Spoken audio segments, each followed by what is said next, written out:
Welcome to our webinar. This is Communicating the Science of LENR Cold Fusion with Ruby Carat. And this is Pat Higby. I'm here at Cedar Falls, Iowa, and I welcome you to our webinar. I'm going to now allow the sharing to go to Gary Scott so that he can introduce our speaker. Oh, thank you, Pat. Yes, good morning or good afternoon or good evening, wherever you're connecting from. Welcome to this webinar on LENR topics. It's one in a series that Energy 2.0 has been producing. My name is Gary Scott. I am president of the board for Energy 2.0 Society. Energy 2.0 is a nonprofit organization that seeks public education and demonstrations of LENR. For today's webinar, we've invited Ruby Carat to give us a viewpoint of a filmmaker who has interviewed several leading researchers and contributors to LENR research.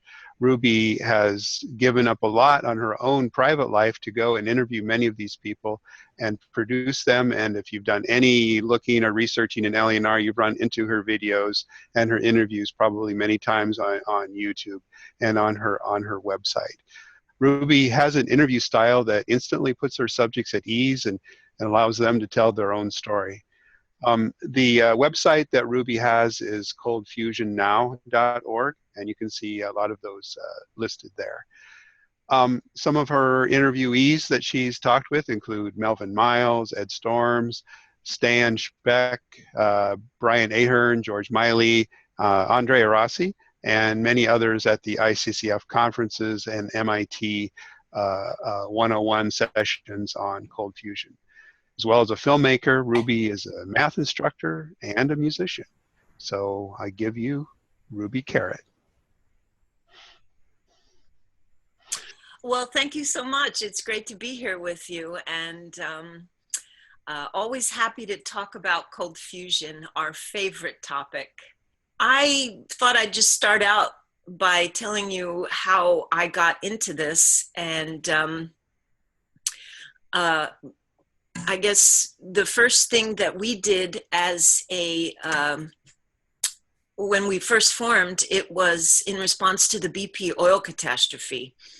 That was back in 2010, and friends of mine and I were lamenting the situation there, and we were committed to doing something. We came to the conclusion that it was not feasible to fight BP or any of the oil companies. I myself drive almost every day, use gasoline. I have a gas furnace in my home, and that we would never get off fossil fuels until we had something else to take its place. And doing a survey of all the breakthrough energies, it appeared as though cold fusion was the closest. So we thought, well, we're going to just go all out and start talking about this science and try to help to create a technology that would replace the fossil fuels.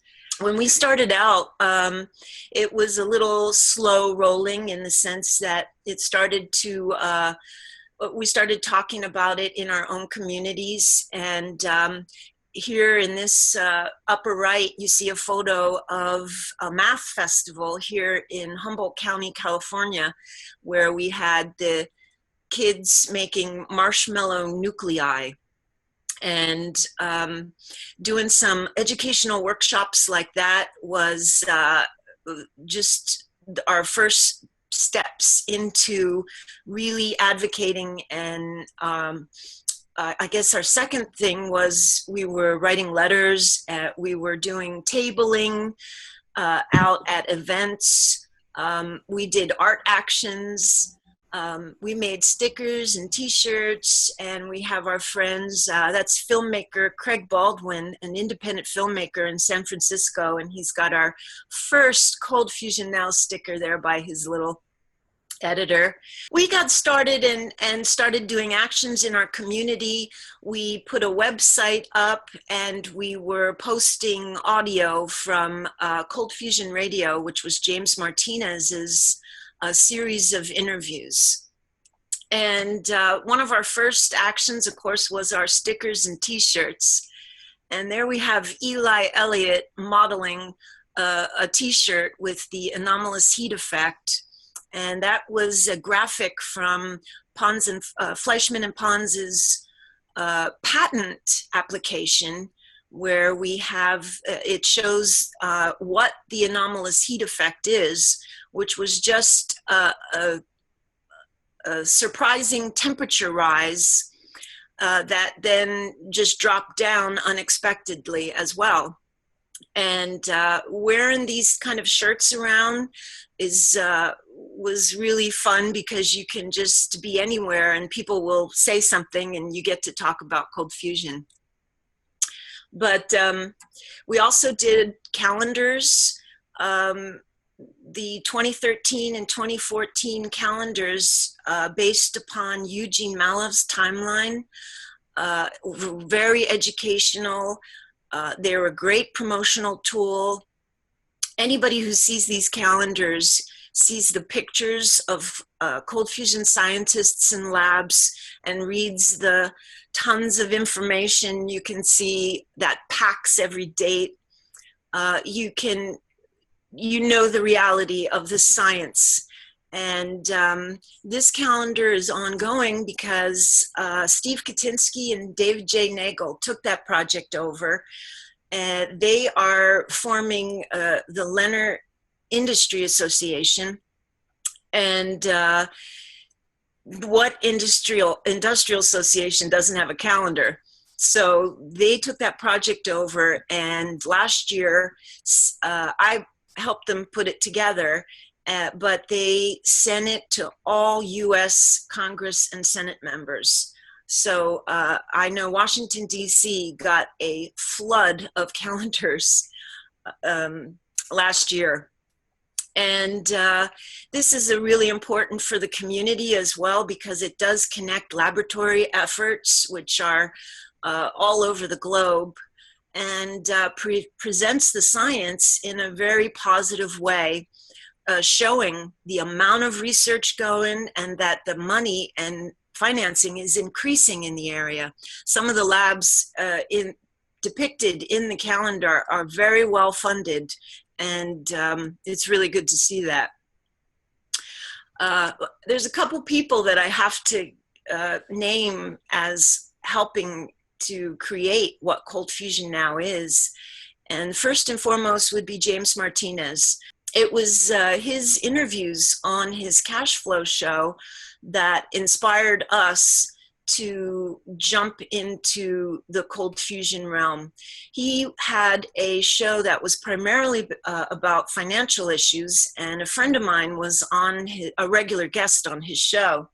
So I started listening to him, and I guess it was 2008, he did his first interview with Edmund Storms, and then again in 2010, when the BP oil catastrophe was in full rage. And that really helped us decide that that's what we were going to do.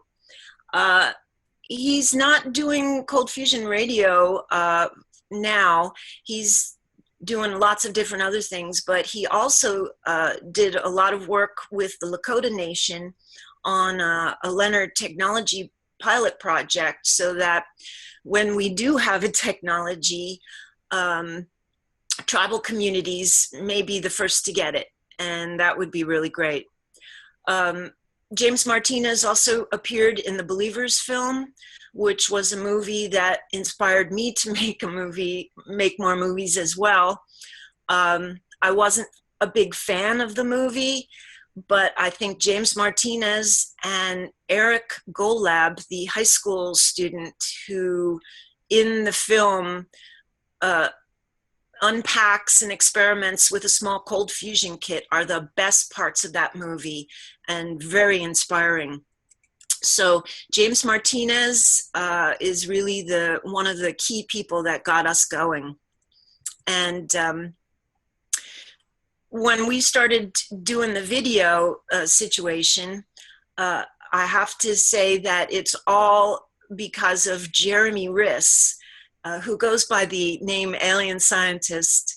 He created the Cold Fusion Now YouTube page back in 2010 and did our first upload, the answer to all our energy problems.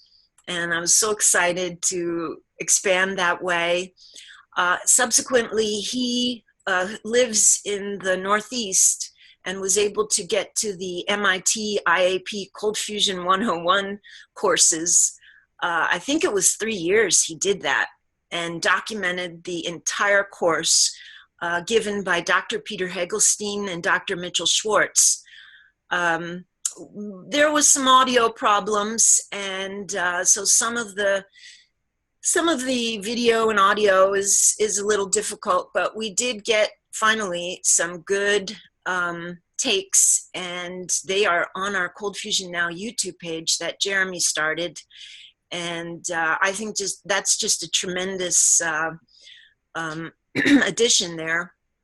And also one of the best, I think, science offers that we have is the CF Lanner Colloquium in 2014. We got video, audio, we got the page that we have on our Cold Fusion Now page. If you give somebody a link to that page, they will see top stars of the field, heavyweights in the science field, talking about their research, affiliated with major companies. You can't but realize the reality of this science and how fast it is advancing. So the CF Lanner Colloquium was a really great colloquium that year, and I'm so glad that Jeremy got that video. So that video that he got is what started it all for our YouTube page. And then one of my friends and the person who was probably my partner in starting Cold Fusion Now, Eli Elliott, he was with me. We started the art actions and our educational outreach and tabling.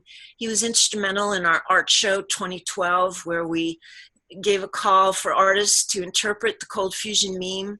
His first movie was a short for 10-10-10, which was an event by 350.org to raise awareness about the changing climate.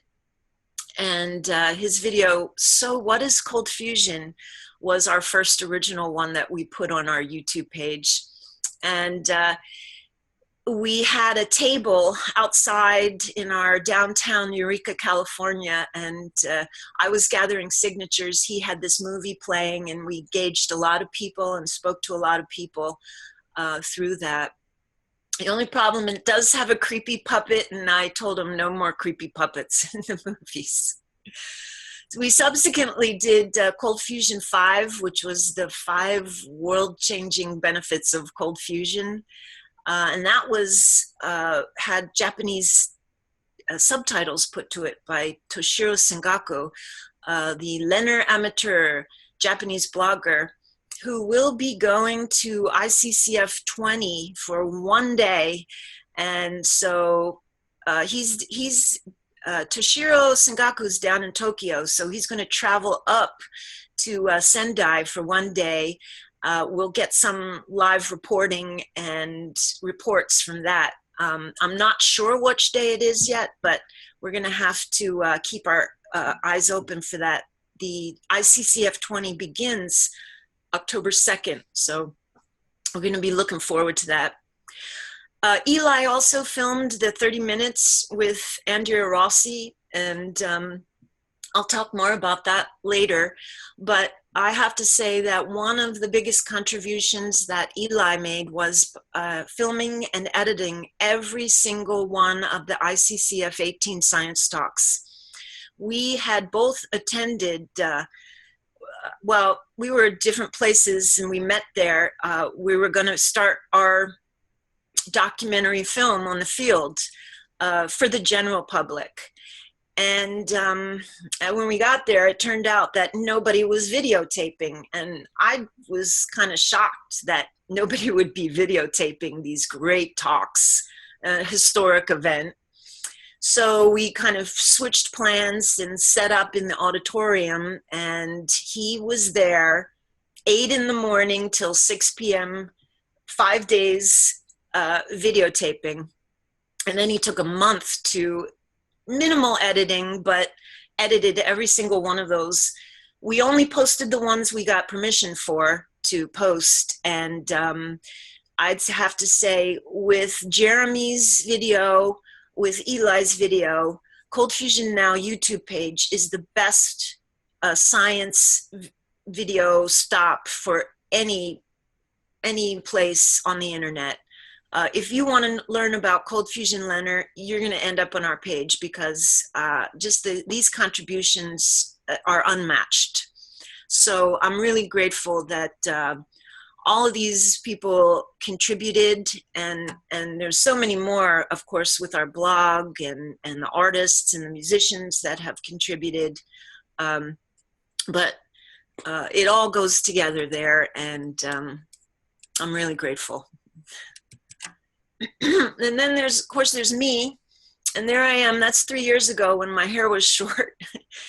And I started out as a musician, played music for many, many years, and would go back and forth, playing music, and then go to school for physics, and then go back to playing music, and get really poor, and then go back to school and study math. And I never really found a home, because I don't like the separation of that. But I think that the training that I've had in the arts and the science, it's all come together now, because I feel like I'm really able to understand what these scientists are saying when they explain it clearly, and put their words together in a artistic way that communicates clearly. So all of the training that I had for so many years, and wondering, why am I doing this? I'm not going into science. I'm not a professional musician, but I can really say that it's done me well. I started doing some early science shorts, the Song of the Aurora and Pythagoras as Poet. Both were filmed by Eli Elliott on a Pixel toy camera, and were made for the Pixel Vision Fest, which Jerry Fialka puts on annually in Venice, California. And so I was always interested in science and art and music. And the Song of the Aurora had very low frequency aurora sounds recorded in Alaska. I went to record the Northern Lights up there with, I had gotten one of Stephen P. McGreevy's VLF receivers, and that was just a lot of fun. Anyway, yeah, we had interest in science and video early on. But after the cold fusion situation occurred, when we really started getting into it, I took some time to take a trip. We decided that we would meet in Miami and try to get some interviews with Andrea Rossi. And so this was the map that I had. I don't know if you can see it, but I started in Eureka and went down to LA. We went up to the University of Utah archives and saw Edmund Storms, traveled down to Miami and met with Andrea Rossi. On the way back, we interviewed George Miley, Melvin Miles, and Iraj Parchamazad. So on one trip, I was able to do a lot of interviews, and they were really my first interviews ever there. The time that I was in Miami was, I was there for quite some time, longer than I thought, but it took time to get together with Andrea Rossi. I had contacted him, and I guess he was out of the country, and I was just trying to be helpful. And I was like, oh, if you need a ride from the airport, here, I can help you. And I kept emailing him and just very persistent and trying to get a meeting with him. And finally, he relented. And we were going to meet just to, well, actually, he had asked me, do you know of any industrial real estate in the area? And I said, no, but I can find some. And so I put together this big list of industrial spaces in Miami. And we met and drove the entire day all around Miami looking at commercial spaces where a laboratory office setup might be. And so I got to drive around Miami with Andrea Rossi, and it was so much fun. He's a charming man. We talked about everything. He's very well read. He enjoys art and music. He's kind of, I guess is the word, well, I would say he is an artist. And so we had a really great conversations. I was taking him around, going down the list one by one to all these spaces, thinking, oh, wow, we could really help, get a spot.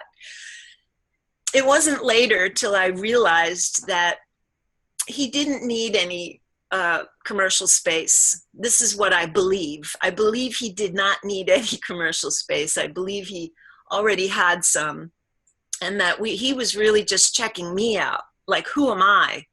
And so he spent the afternoon really checking me out. And so that was really a lot of fun doing that. And I guess I dropped him off back at 8 p.m. It was really late. And that's when we set up the interview. And so then finally, Eli got to Miami, and we set up the interview at his office in South Beach, Miami. Beautiful place. I used to live in Miami, so I kind of know the area a little bit.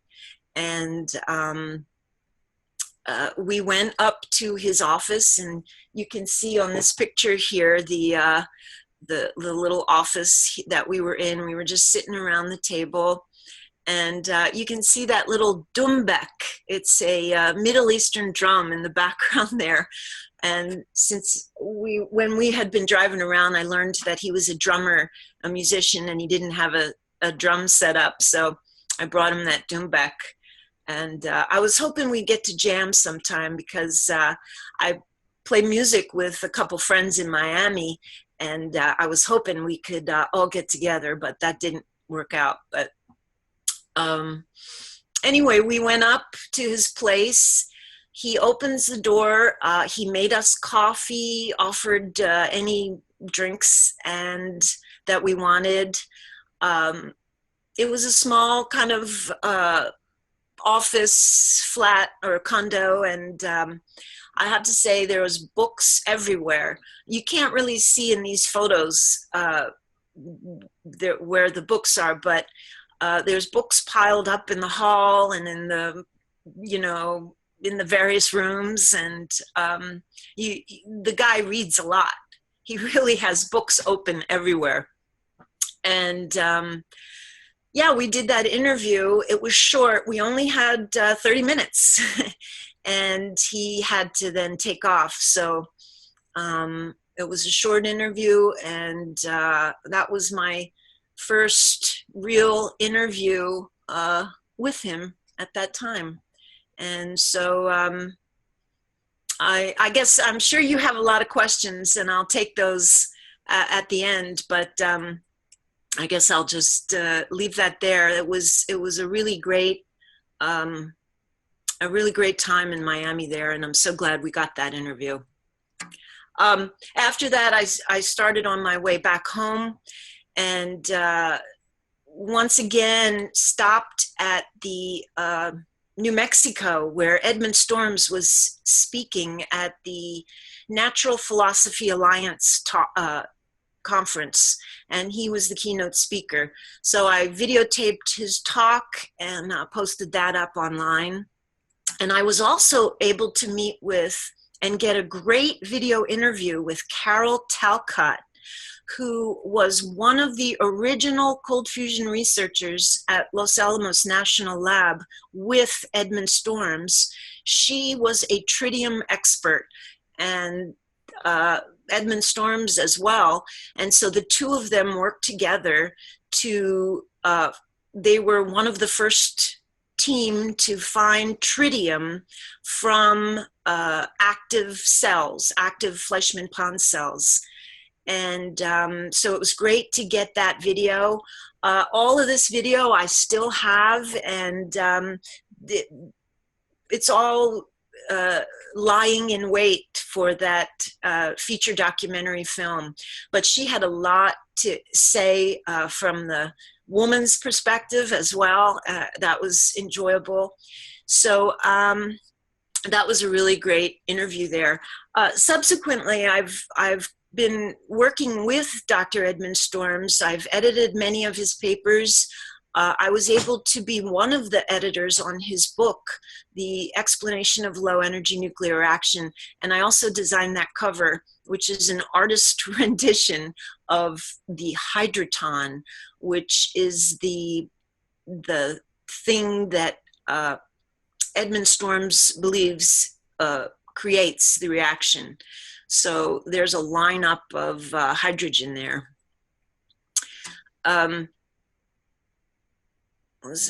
Yeah, so I'm still on this trip, and I was getting more interviews, and I was able to interview Melvin Miles and Iraj Parchamazad together at the University of Laverne and make these two movies. And Why Cold Fusion Was Rejected, great video if you want to know the early reasons why it was rejected. Melvin Miles lived it, and he tells a good story there. Iraj Parchamazad was the chairman of chemistry at the University of Laverne, and he was doing Leonard with zeolites and having students work on this as well. And so that was a really great movie, got me very, I just, the more I did it, the more I became addicted to doing it. And I just knew that this was that was the thing to do, was to make these movies and expose this science. At the Natural Philosophy Alliance conference, where I was filming Edmund Storms, that's where I just happened to bump into Michael McCubre. And I was just walking in the lobby of the hotel, and I saw him, and I said, "Hi, are you Michael McCubre?" And he's kind of stood up like a little disconcerted. I'm trying to keep a low profile. And I said, "Oh, well, I just recognized you, and hi, I'm Ruby Carat from Cold Fusion Now." And so I was able to meet with him, and he kind of calmed down then after he was recognized. And he introduced me to Bob Rohner. And this is Bob Rohner here, standing between Michael McCubre and myself there. And this is Bob Rohner's associate there at that conference. And Michael McCubre was there to support Bob Rohner's work.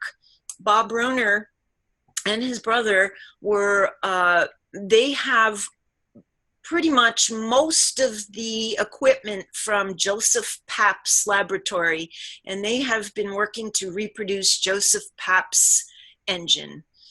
And Michael McCubre, kind of crossing disciplines a little bit to support this work, obviously believes in it. And that was a real treat, meeting with Michael McCubre and then him introducing me to Bob Rohner.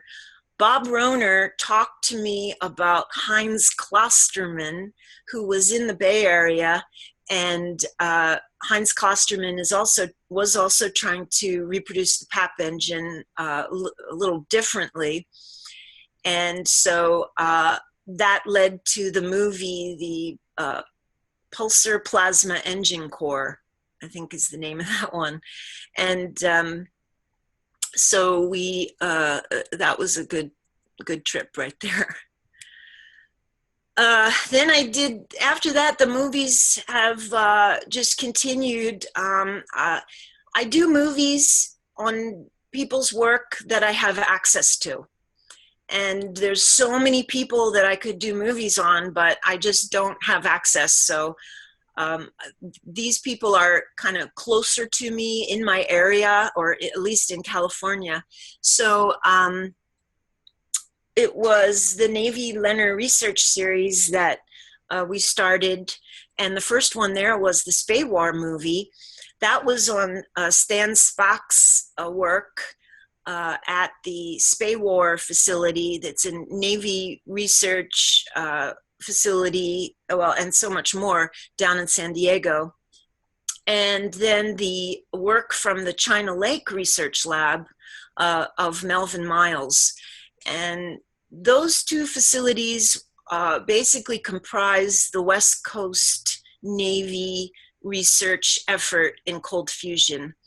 The Naval Research Lab in DC was a kind of a different situation, but the West Coast crew really did some amazing work, and that's what we wanted to document. And I just need one more person to finish that. I've got to get the interview with Pam Boss, and I think she recently retired and would be able to talk. And so I'm really looking forward to that. The Stan Spock movie happened all because of Melvin Miles. And he put that together. Stan Spock was the lead researcher at Spey-War at the time, working with Pam Boss as well there. And Melvin Miles says, you know what, he's getting older, you should do a movie of him. And I picked Melvin Miles up from his home in Ridgecrest, California. We drove down to San Diego. I did an interview with Stan Spock at his home, and we did Frank Gordon there, who was managing the anti-submarine warfare group there. And that was just a tremendous trip. On the way back, we stopped at Caltech. Melvin Miles had written a chapter with Michael McCubre in a book, Developments in Electrochemistry. And that chapter talked about Martin Fleischmann's work in cold fusion. And it was just one chapter in a whole book of accomplishments of Martin Fleischmann. So we went to a Kinko's, copied that chapter, and dropped it off at various offices at Caltech. And also Nate Lewis. Nate Lewis was an early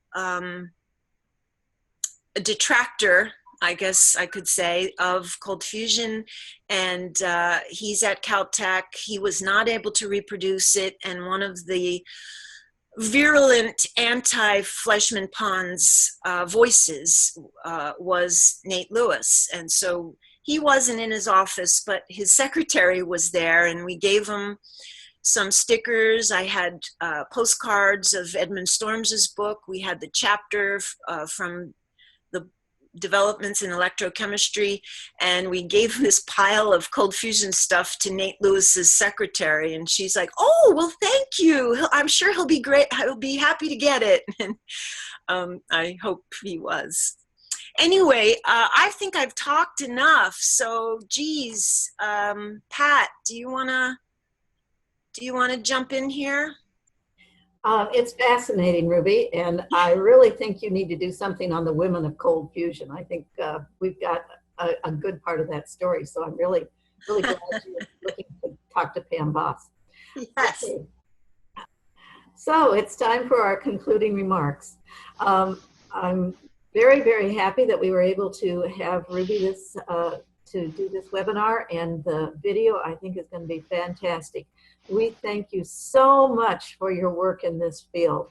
And I agree with you. Someday we'll get that breakthrough and it will be world changing. It really will. Please visit our website at energy2.0.org. The video of this webinar will be posted there, so we invite you to visit it. Our special thanks to Catherine Zeman at the University of Northern Iowa's Recycling and Reuse Technology Transfer Center for their support of this program. For more information about Leonard, in addition to Ruby's websites, you can go to ecatworld.com, and it's too bad Frank was not able to join us today, but I'm sure he'll enjoy the video as well. So, thank you again for joining us. This recording will be posted on YouTube, and that concludes our meetings.